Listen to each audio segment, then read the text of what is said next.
Good morning to all of you. We begin with breaking news. Penn State football coach Joe Paterno says he will retire at the end of the season. It comes after students rallied outside his house last night in State College, Pennsylvania, showing support for him despite the growing sexual abuse scandal surrounding his football program. His assistant coach, Jerry Sandusky, accused of abusing at least 8 boys. In a statement, Paterno says he is devastated by the developments and said, and I quote, "With the benefit of hindsight, I wish I had done more," end quote. ABC's Dan Harris is outside Paterno's home right now. Good morning to you, Dan.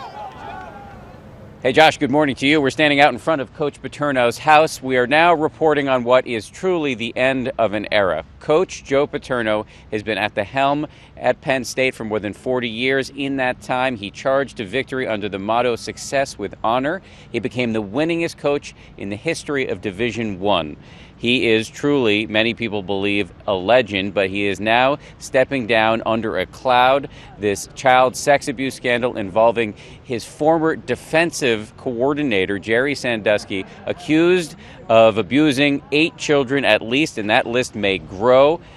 It involved Paterno because Paterno knew about one of the victims, and while he handed that information over to college authorities, university officials, those university officials never went to the police with that, and neither did Joe Paterno.